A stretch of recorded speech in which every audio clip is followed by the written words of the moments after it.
My name is H.A. Goodman, and I'm an author, columnist, and journalist. And to read all my writing, go to counterpropa.com. To support this YouTube channel, go to my Patreon link below. One of the many reasons I love Julian Assange and WikiLeaks is that they actually expose corruption. So we know from Edward Snowden, Julian Assange, and WikiLeaks that the NSA spies on Americans. If we were to rely only on testimony from, let's say, James Clapper, this is what we would have what we would have believed. And he, by the way, lied to Congress right before the Snowden revelations that WikiLeaks published and Julian Assange published. Listen to this. So what I wanted to see is if you could give me a yes or no answer to the question, does the NSA collect any type of data at all on millions or hundreds of millions of Americans? No, sir. It does not. Not wittingly. There are cases where they could inadvertently, perhaps, collect, but not wittingly.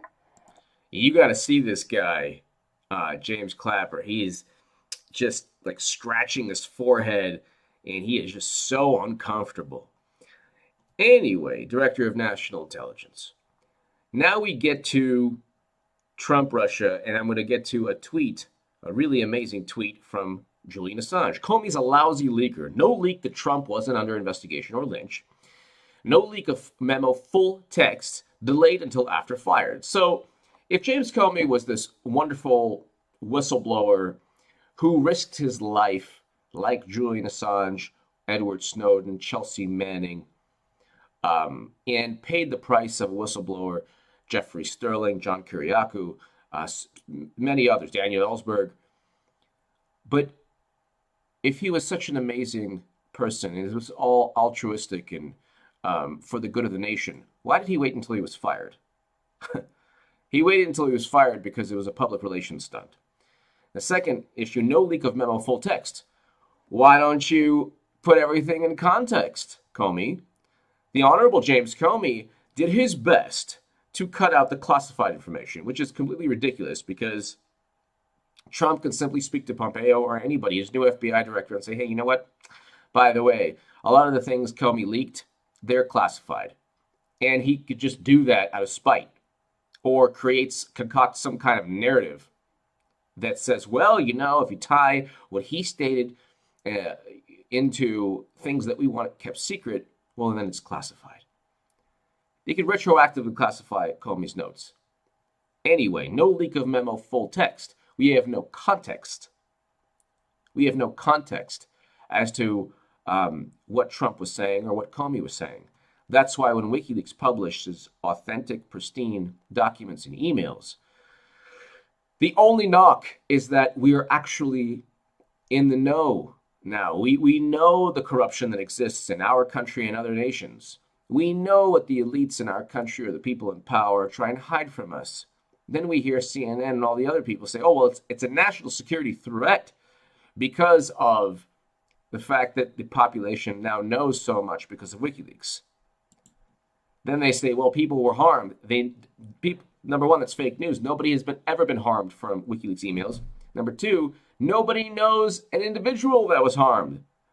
Find an individual, deranged hillbots, who is said to have been harmed by WikiLeaks. You can't find that person because that person doesn't exist.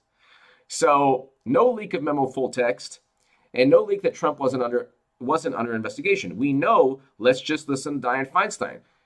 He's not under investigation because nobody knows what crime he committed.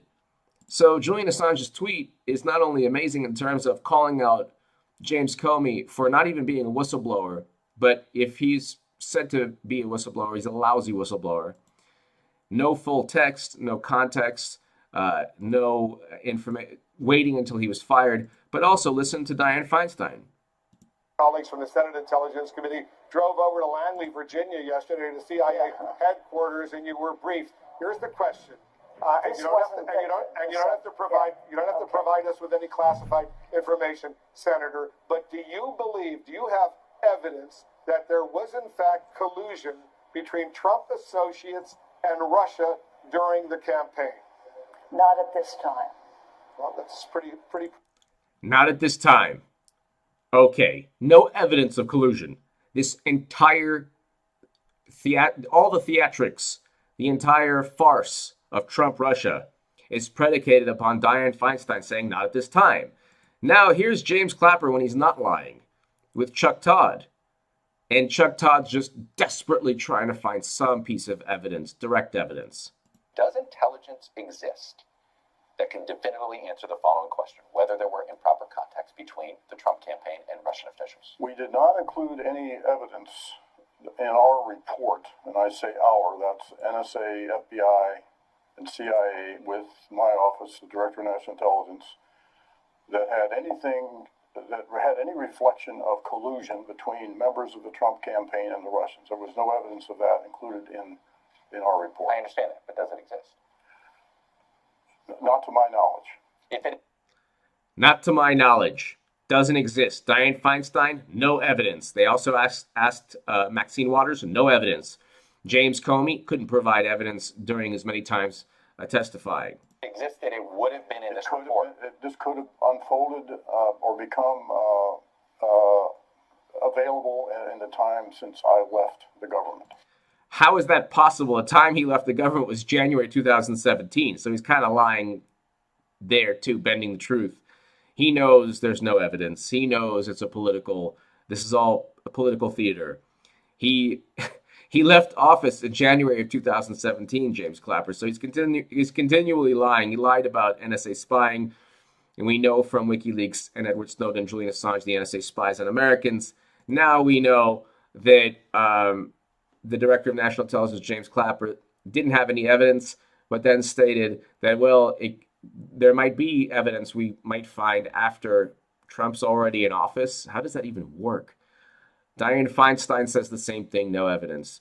So Julian Assange is 100% right. This is not about whistleblowing. This is about trying to appease the Democratic establishment because James Comey has basically caught between a rock and a hard place. He undermined Hillary Clinton with the Comey letter after he saved Hillary Clinton. So he appeased nobody. Both sides dislike him. He now is pretending he's a whistleblower. But see, the Democratic Party, they have a big problem with the pristine, authentic emails of WikiLeaks. So their version is publish BuzzFeed's unverified reports, get James Comey to write a dumb memo. All of these things that to them seem like whistleblowing because they bolster an already fake news narrative that Russia hacked the DNC, but not Hillary Clinton's private server. Nobody, of course, has seen the DNC servers. Nobody, the FBI requested them. The DNC said no. So there's no evidence anywhere for anything. It's all circumstantial evidence. Julian Assange, brilliant tweet. Comey's a lousy leaker. No leak that Trump wasn't under investigation. No leak of memo, full text, delayed until after fired. Everything you're not supposed to do as a whistleblower, everything you're not supposed to do when you leak information, Comey did. So he's the antithesis of a whistleblower.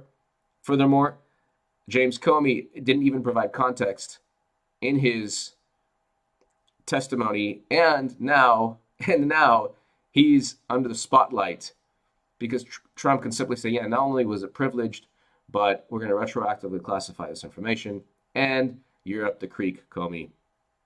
But this all goes back to the real whistleblowers, the real publishers, the real people who are protecting the truth. The truth is a danger. The truth is viewed as a national security threat by people who don't want to read WikiLeaks DNC or Podesta emails or Snowden files or what Chelsea Manning, what the WikiLeaks published pertaining to Chelsea Manning and everything.